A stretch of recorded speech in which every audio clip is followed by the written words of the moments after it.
Oi pessoal, bom dia, sejam bem-vindos a mais uma live aqui do Hospital Hipo e do nosso canal Hipo Conecta. O nosso tema de hoje é gripe versus resfriado. Então eu sou a doutora Letícia Chueire, sou médica, otorrinolaringologista e faço parte aqui do corpo clínico do hospital. Bom dia, eu sou a doutora Cristal, médica otorrinolaringologista aqui do Hospital Hipo. A minha área de atuação principal no hospital é a rinologia funcional, na qual eu fiz o meu fellow. É um prazer estar aqui hoje com vocês de manhã para a gente conversar dessas patologias tão frequentes no dia a dia e diariamente no nosso consultório. Enviem as suas perguntas agora durante a live ou mesmo após o término. Estamos aqui para respondê-las. É interessante a gente começar a live explicando o que é gripe e o que é resfriado. Então, ambas são infecções da via aérea e apesar de elas terem muitos sintomas em comum, a etiologia, a causa é diferente.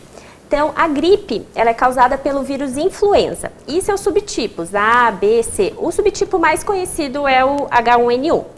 Já o resfriado, ele pode ser causado por outros inúmeros tipos de vírus, adenovírus, rinovírus, vírus sincicial respiratório. E a importância da live de hoje é porque são doenças muito frequentes, são doenças muito comuns. Um adulto, por exemplo, ele pode ter de 2 a 7 resfriados no ano, né? A criança já pode ter de 7 até 10 episódios do ano. E lembrando que essa frequência também ela vai acabar sendo aumentada nas crianças que frequentam creches, né? Bom, então como é que a gente faz para diferenciar essas duas doenças? Uma coisa que chama muito a atenção é o sintoma da febre. A febre ela tende a ser mais comum, a ser mais presente nos pacientes com gripe. E o estado geral também tende a ser pior nos pacientes com gripe. Exatamente. Sintomas, eles vão depender da interação de alguns fatores, como o tipo do vírus, a sua virulência e a resposta imunológica de cada organismo. No geral, as doenças respiratórias virais, quer seja gripe ou resfriado, elas tendem a se manifestar com congestão nasal, rinorreia, que é aquela secreção nasal que pode ter coloração variada, espirros, lacrimejamento ocular, irritação de garganta, indisposição e mal-estar geral. Os quadros de vir com febre, exceto nas crianças pequenas. E a tosse, principalmente seca, pode estar presente. Já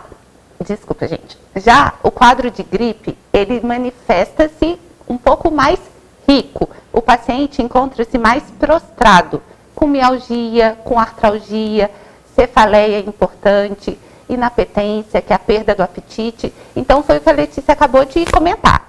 O estado geral do paciente é uma das principais características que diferencia a gripe do resfriado. Na gripe, os pacientes costumam ter febre acima de 38 graus. E também a tosse é um sintoma mais frequente na gripe do que no resfriado. As crianças podem também se manifestar quadros de dores abdominais, náusea, vômito, diarreia. Agora, uma coisa importante da gente falar é sobre a duração da tosse, né? Sim. Eu acho que é importante a gente ressaltar que assim, a tosse é um sintoma muito comum. Então, uma forma da via aérea expelir a secreção. Ela pode ocorrer principalmente por gotejamento posterior. E o que é isso? É quando a secreção vai descendo por trás do nariz e caindo na garganta, né? E lembrar que essa tosse, ela pode acabar durando 1, 2 semanas e não estar significando doença. Ela só está significando uma hiperreatividade dessa nossa via aérea. O diagnóstico viral, o diagnóstico desses quadros virais, geralmente é clínico. Baseado na história clínica, para diferenciar essas doenças virais de outras doenças respiratórias, a gente leva em consideração alguns dados, como a época do ano, a frequência desses sintomas, os fatores que desencadeiam esses sintomas, o estado geral do paciente e os antecedentes familiares alérgicos. Existe também o diagnóstico laboratorial, que é através da análise da secreção da nasofaringe, aquela região lá no final do nariz. Porém, essa prática não é uma rotina no nosso dia a dia dos pacientes suspeitos de gripe e resfriado, exceto agora no período da pandemia do Covid. Esses exames laboratoriais geralmente têm mais fins para estudos epidemiológicos. Então, eu acho que é importante a gente comentar sobre a forma de transmissão dessas doenças. Então, basicamente, são duas formas de transmissão. O contato direto, né, a transmissão direta, ou a transmissão indireta. A transmissão direta, ela vai ocorrer de pessoa para pessoa. E a indireta, através de objetos ou de superfícies contaminadas. Então, esse contato pessoa por pessoa, né, essa transmissão, ela vai ocorrer através do ar, de gotículas, de aerossóis. E como é que a gente vai fazer para prevenir isso? Então, a gente vai evitar ambientes fechados, manter sempre o ambiente bem arejado, evitar aglomeração, manter um distanciamento social de aproximadamente 1,5 metro. Agora, já a transmissão indireta vai acontecer como? Quando o paciente, ou a pessoa, ela toca em um objeto contaminado e ela vai levar essa mão nos olhos, no nariz ou na boca. Como é que a gente faz para prevenir? A gente vai sempre ter o hábito de lavar as mãos com água e sabão, no uso de álcool gel, né? E sempre tentar deixar as superfícies, os objetos higienizados. Além dessas medidas, outros hábitos importantes são utilizar sempre lenço descartável ao tossir e espirrar e jogá-lo no lixo após a utilização. Quando a gente não tem o lenço, cobrir sempre a área de nariz e boca com a região interna entre o braço e o antebraço, onde fica o cotovelo. Não compartilhar objetos de uso pessoal, como talheres, copos, roupa de cama, toalhas. E os pacientes sintomáticos contaminados não devem sair de casa. Então, evitar ir à escola, ir a trabalho e, quando for necessário, sempre estar utilizando a máscara. Agora, a melhor forma de prevenção da gripe e das suas complicações é a vacinação. Devem vacinar. E as pessoas que tiverem reação alérgica grave após a vacinação da gripe. A alergia à proteína de ovo não é uma contraindicação absoluta à vacinação. Ela pode ser feita com alguns cuidados. A vacinação deve ser vírus influenza, mutações. Então, os anticorpos que a gente tem de algumas cepas anteriores pode não mais funcionar adequadamente para cepas futuras. Sendo assim, a OMS coleta dados anualmente das principais cepas virais que circularam no último ano para então produzirem a vacina do próximo ano. A campanha de vacinação, geralmente, ela ocorre no outono, isso para que quando chegue no inverno, os nossos anticorpos estejam circulando em níveis máximos. Isso porque depois da vacinação demora em torno de 2 a 3 semanas para os anticorpos começarem. A eficácia da vacinação é em torno de 90%, quando a gente tem uma coincidência das estarem coincidentes.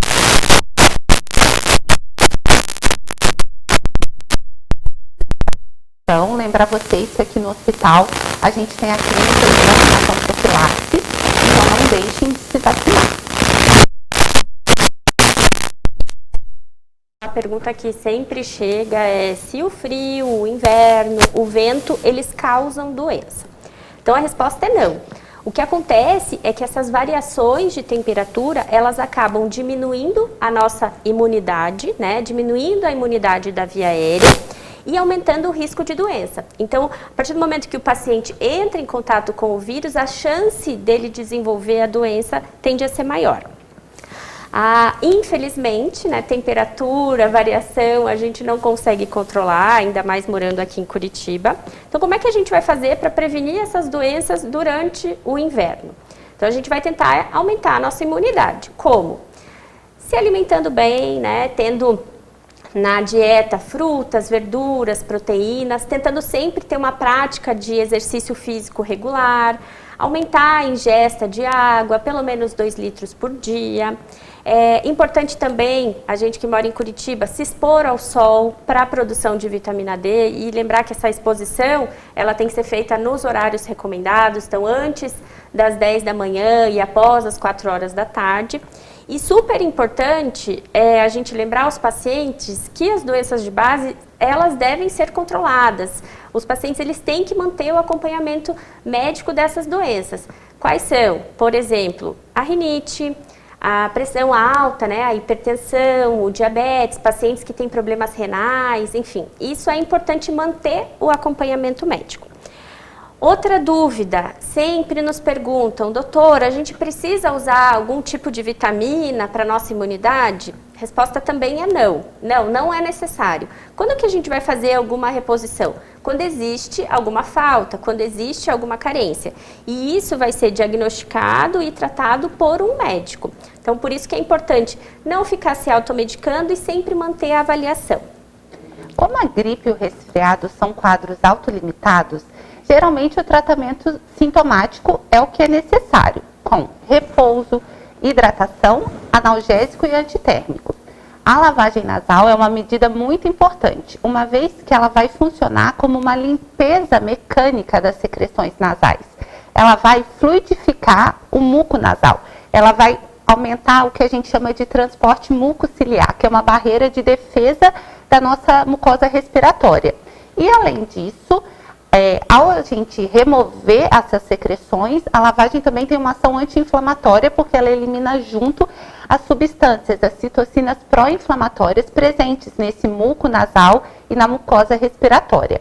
Agora sim, a gente recomenda que essa lavagem ela seja feita com a solução pronta que a gente encontra nas farmácias, porque essa solução ela já vem esterilizada, não tem o iodo que irrita a mucosa nasal.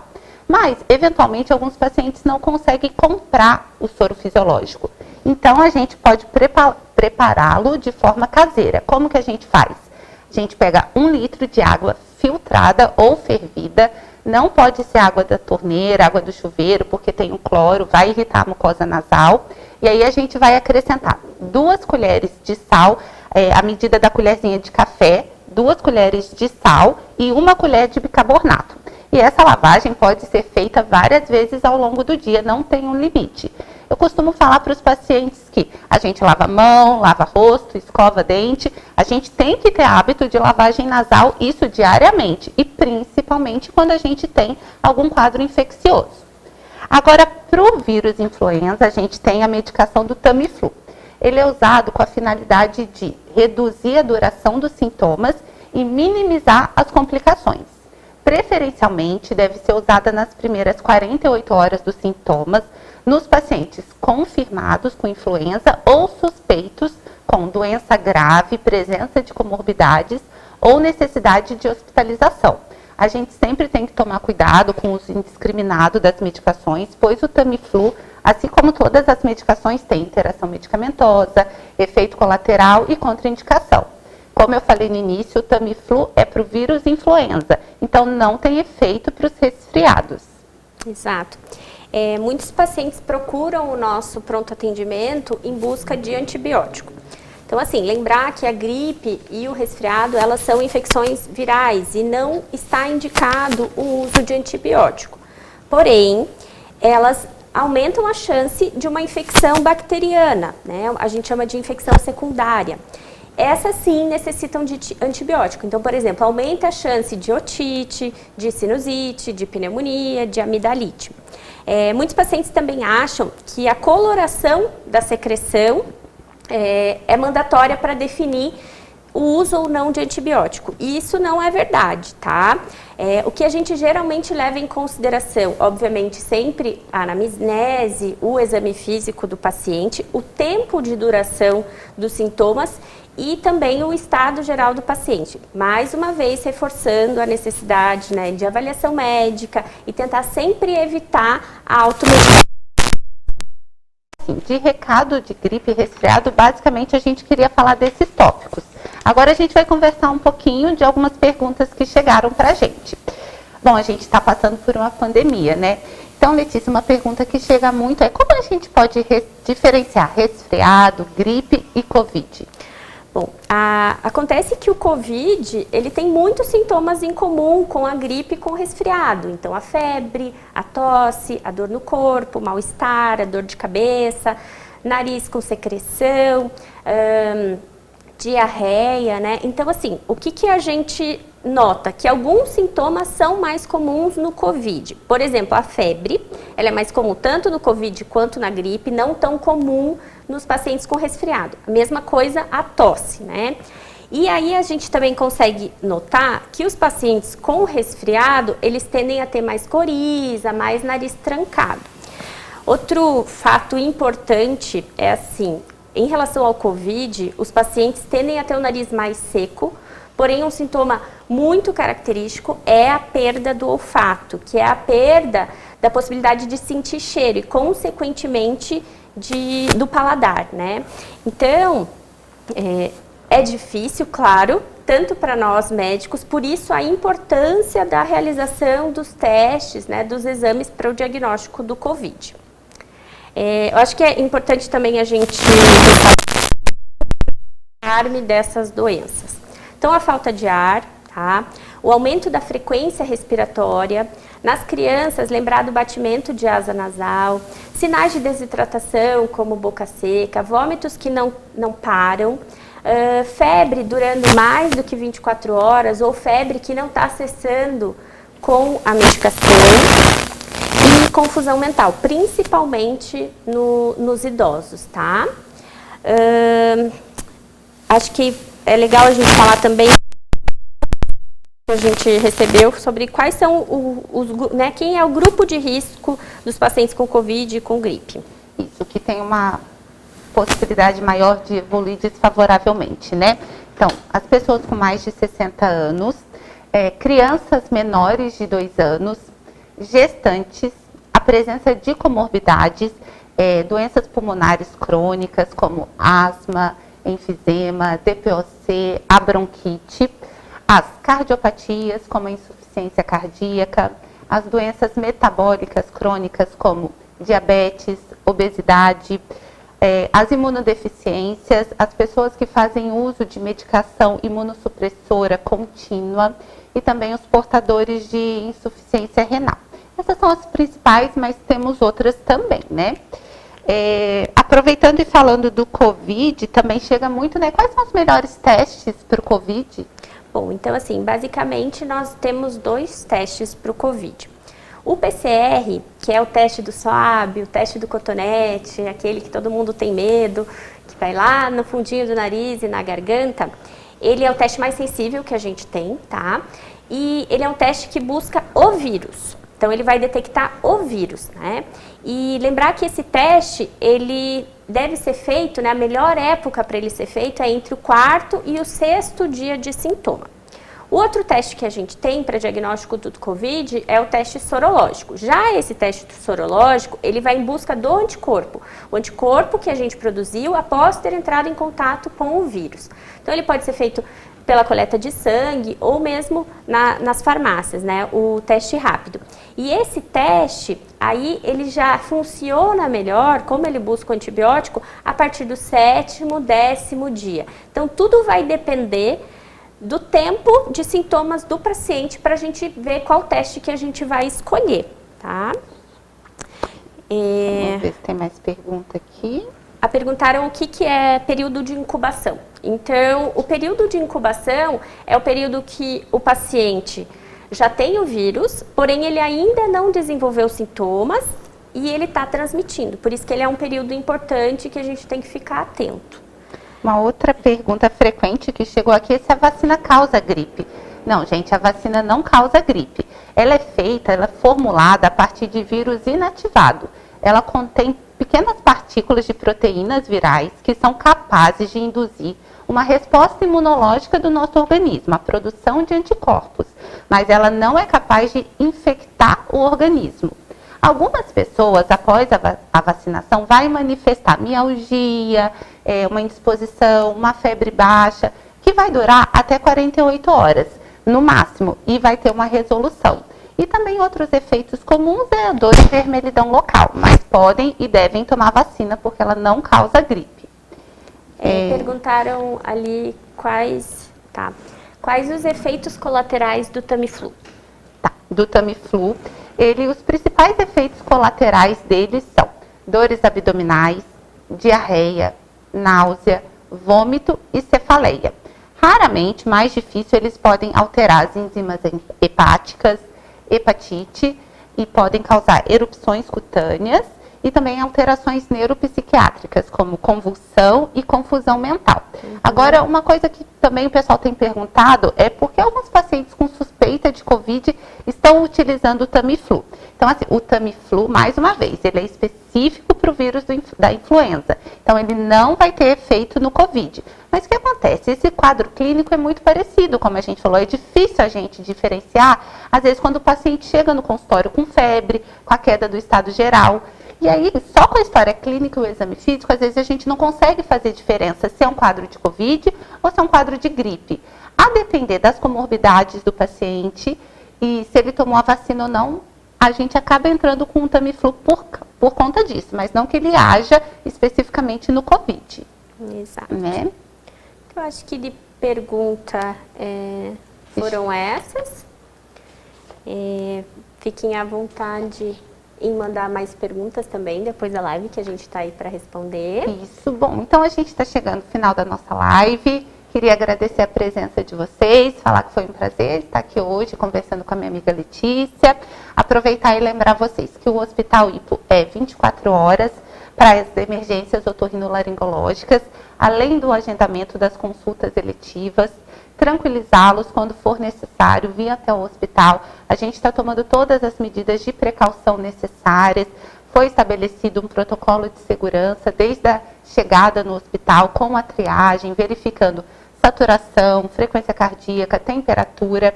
As entradas do hospital são separadas para os pacientes suspeita Covid, assim como os consultórios, o local onde eles estão sendo atendidos, está tudo separado. As agendas eletivas estão sendo marcadas com intervalos maiores. Todos os funcionários e nós, corpo clínicos, estamos usando os EPIs recomendados. Então, se vocês precisarem vir, estamos aqui para recebê-los. Além disso, as consultas eletivas também podem ser agendadas nas nossas unidades. O Hospital Hipo contém em torno de 40 unidades espalhadas nos bairros de Curitiba, na região metropolitana e nas cidades próximas. Então, vocês podem conferir no site qual a unidade mais próxima para facilitar esse atendimento. E para aqueles pacientes que desejam não sair de casa, agora a gente tem uma nova forma de consulta através da telemedicina, na plataforma do Conecta Doc. Vocês podem entrar no site do Hipo, que tem um link através do qual vocês conseguem marcar a agenda com o corpo clínico do hospital. Lembrar também do nosso pronto atendimento otorrinolaringológico pediátrico, tá? Ele funciona 24 horas e as crianças, elas têm prioridade no nosso atendimento. Essa nossa live vai ficar gravada nas nossas redes sociais, no IGTV, no Facebook e no canal do YouTube do Hipo, tá? Gostaria de fazer um convite para vocês, para a nossa próxima live, que vai ser dia 13. Isso, é sobre nariz trancado e perda de olfato, e vai ser às 11h30 da manhã também, com o Dr. Pierre e o Dr. Diego Pizzamiglio. Gostaria de agradecer a presença de todos aqui na live, agradecer o convite, né, do Hospital Hipo, reforçar, como a Cristal já disse, nós estamos tomando todas as precauções para a segurança dos pacientes, dos médicos, dos funcionários, e espero que vocês contem conosco, né? Vocês devem contar conosco nesse momento, tá bom? Muito obrigada. Tchau, tchau.